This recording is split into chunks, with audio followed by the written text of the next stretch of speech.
3 دہائیوں سے زیادہ عرصہ فوجی حکمرانوں کے زیر تسلط گزارنے والے پاکستان میں اب بھی وقفے سے پارلیمانی نظام کی بجائے صدارتی نظام حکومت لانے کی بحث چھڑی رہتی ہے۔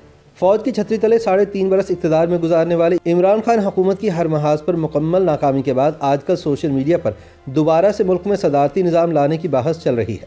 وزیر اعظم عمران خان کی حکومت بنے 3 سال ہونے کو آئے، تاہم سیاسی تجزیہ کاروں کے مطابق پاکستان میں صدارتی نظام نافذ کرنا آئینی طور پر ممکن نہیں، کیونکہ پاکستان کا آئین پارلیمانی جمہوری نظام کی بات کرتا ہے۔ ملک میں صدارتی نظام رائج کرنے کے لیے سپریم کورٹ آف پاکستان میں پچھلے 3 برس میں کئی آئینی پیٹیشنز بھی دائر کی گئیں، لیکن انہیں غیر آئینی قرار دے کر مسترد کر دیا گیا۔ دوسری جانب تحریک انصاف کے حامیوں کا کہنا ہے کہ دراصل سیاسی اور غیر سیاسی مافیاز وزیر اعظم کو ملکی مسائل حل نہیں کرنے دے رہے، اور اگر ملک میں صدارتی نظام رائج کر کے عمران خان کو بااختیار بنا دیا جائے تو وہ یقیناً تمام مسائل حل کر لیں گے۔ لیکن کپتان کے ناقدین کی رائے یہ ہے کہ جو جماعت 3.5 برس حکومت کرنے کے باوجود بھی کسی محاذ پر کارکردگی نہیں دکھا سکی، وہ صدارتی نظام حکومت میں بھی کچھ نہیں کر سکتی۔ ان کا کہنا ہے کہ ویسے بھی عمران خان پچھلے کئی برسوں سے ایک مطلق العنان حکمران کی طرح ہی حکومت چلا رہے ہیں، اور اگر اسٹیبلشمنٹ کی مکمل حمایت کے باوجود بھی وہ ڈیلیور نہیں کر پائے تو صدر مملکت بن کر کیا خاک کریں گے۔ سوشل میڈیا پر صدارتی نظام حکومت کے حق اور مخالفت میں بحث جاری ہے اور صارفین مختلف آراء پیش کرتے دکھائی دیتے ہیں، لیکن سیاسی تجزیہ کاروں کے مطابق پاکستان میں صدارتی نظام لاگو کرنا آئینی طور پر ممکن نہیں۔ صدارتی نظام نافذ کرنے کے سب سے زیادہ حامی بظاہر حکمراں جماعت سے تعلق رکھنے والے ہیں۔ دوسری جانب پیپلز پارٹی کے چیئرمین بلاول بھٹو کا کہنا ہے کہ اگر صدارتی نظام لاگو کرنے کی کوشش کی گئی تو پاکستان ٹوٹ جائے گا۔ ان کا کہنا ہے کہ نظام کوئی بھی ہو، جب تک لیڈر نہیں بدلے گا ملک اور لوگوں کے مسائل حل نہیں ہوں گے۔ سینئر صحافی اور تجزیہ کار فہد حسین کے مطابق صدارتی نظام کے بارے میں جاری بحث فی الحال بے معنی ہے۔ حکمراں جماعت کے حمایتیوں کی جانب سے اس لیے یہ باتیں کی جا رہی ہیں کہ ان کی حکومت نے عوام کو مایوس کیا ہے، تو یہ اس پر پردہ ڈالنے کی ایک ناکام کوشش ضرور ہو سکتی ہے۔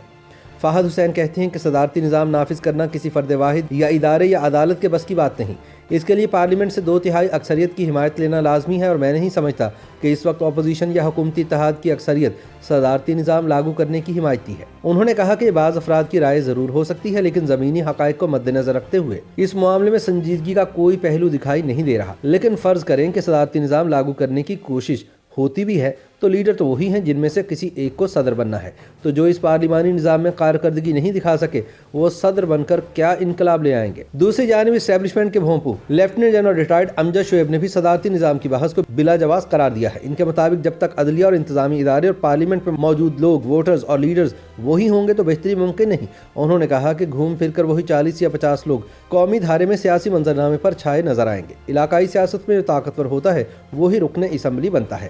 مقامی طاقت کے زور پر پارٹیوں کو بلیک میل کر کے ٹکٹ لینے والوں سے ہی پارلیمنٹ ہر بار بھری ہوتی ہے۔ ان کا کہنا تھا کہ کرپٹ اور بدماشی سے کامیاب ہونے والے قومی مسائل کیسے حل ہونے دیں گے، یہی صورتحال اداروں کی ہے۔ امجد شعیب کے بقول اگر صدارتی نظام پارلیمنٹ سے 2/3 اکثریت سے لاگو کرنے کی منظوری ہو بھی جائے تو لوگ تو وہی ہوں گے، باہر سے تو کسی کو لا کر صدر نہیں بنایا جا سکتا، اور ادارے بھی وہی رہیں گے۔ جو وزیر اعظم بن کر مسائل حل نہیں کر سکے وہ صدر بن کر کیسے تبدیل کریں گے۔ سوشل میڈیا پر صدارتی نظام کا مطالبہ کیوں زور پکڑ رہا ہے، اس سوال کا جواب دیتے ہوئے فہد حسین کا کہنا تھا کہ لوگوں کو رائے دینے کا حق ضرور حاصل ہے، لیکن ضروری نہیں کہ اسے تسلیم بھی کروایا جا سکے۔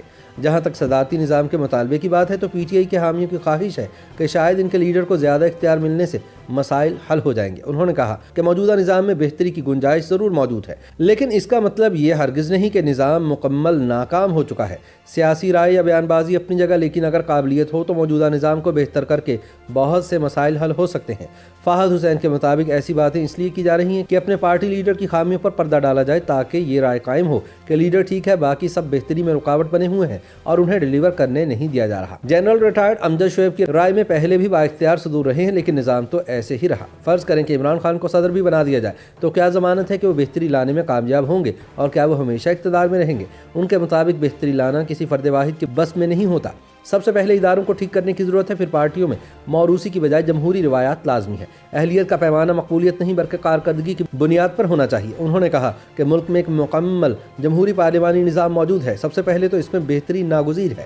نظام بدلنے سے لوگ نہیں بدلتے بلکہ لوگوں کے بدلنے سے نظام بدلتا ہے، اور اس کے لیے عہدوں کی نہیں بلکہ نیت اور جذبے کی زیادہ ضرورت ہوتی ہے۔